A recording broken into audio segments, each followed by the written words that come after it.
Aku baca berita, wah emosi jadinya. Saking emosinya Apa sih beritanya apa ya?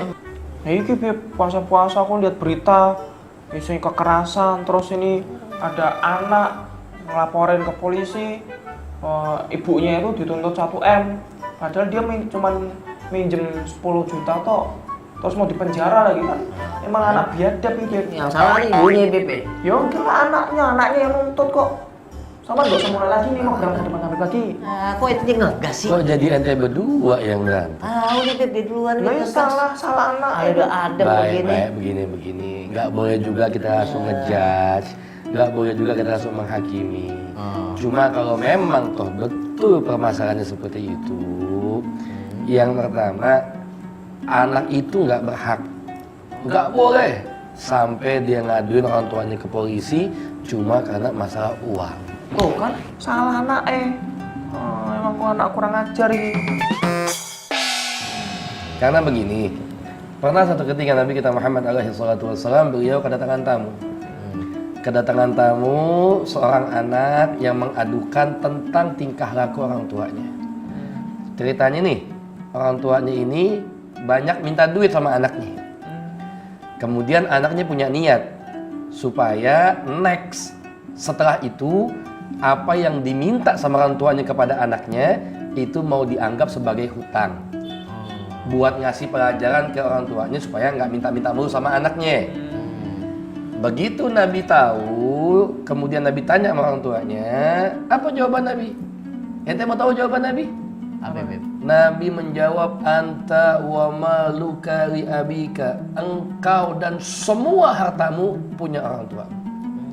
Jadi nggak ada istilahnya orang tua ngutang sama anak. Yang ada anak harus bisa bakti untuk membalas jasa orang tua.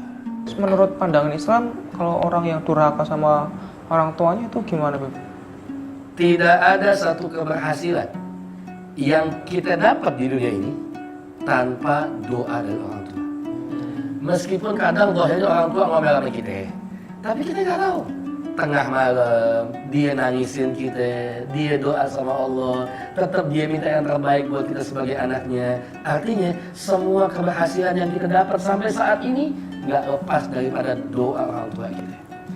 Dan yang paling penting, tidak akan kita dapat surganya Allah tanpa ridhonya orang tua. Ridha Allah fi ridha walidain, wa sakhtullah fi sakhti walidain. Ridhonya Allah ada di ridhonya orang tua dan murkanya Allah ada di murkanya orang tua. Jadi anak durhaka jangan harap dia masuk ke dalam surga kalau orang tua juga ridho. Nah, Beb, kalau misalkan ini Beb, kita kan sebagai anak Beb. Nah, tingkah laku seperti apa Beb? Biar nggak dikatain kita durhaka. Ayo. Bener tuh. Ahsan. Bagus pertanyaannya. Di Quran dijelaskan, wala taqul lahuma uffin wala tanharhuma wa qul lahuma qawlan karima. Anak itu sama orang tua, jangankan dia ngebantah, jangankan dia mukul, jangankan dia ngebentak, apalagi sampai ngejeblosin orang tuanya ke penjara. Itu dalam Islam sekedar apa kalau bahasa kita? Ngedecek. Ente paham ngedecek? Apalagi dia ngecek tuh. Itu lecek, bukan ngedecek. Oh.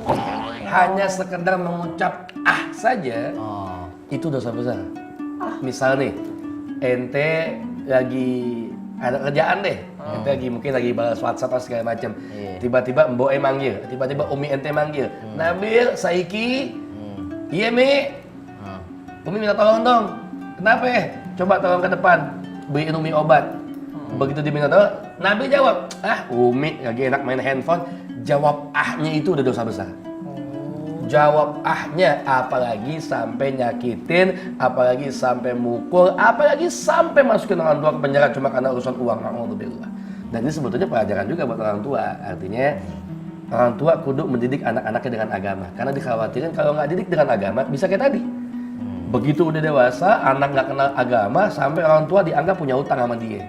Gitu. Makanya orang tua itu kalau ngomel sama anak, jangan dicaci maki anaknya, jangan dikata-katain. Setiap perkataan kita itu doa. Makanya nggak setuju sama ente. Ente itu sampai menghujat, kemudian sampai caci maki, sampai nyumpahin. Artinya begini, al-kalam nisfud doa. omongan itu setengah daripada doa. Jadi kalau kita juga ngerti begitu, kalau seandainya itu anak betul-betul begitu kelakuannya kepada ibunya, kita jangan nambahin, doain tuh anak. Mudah-mudahan Allah kasih hidayah, mudah-mudahan Allah buka pintu hatinya, mudah-mudahan Allah kasih tahu kesalahannya dia sehingga dia bisa cabut laporannya kepada orang tuanya itu dan dia balas, malah dia malah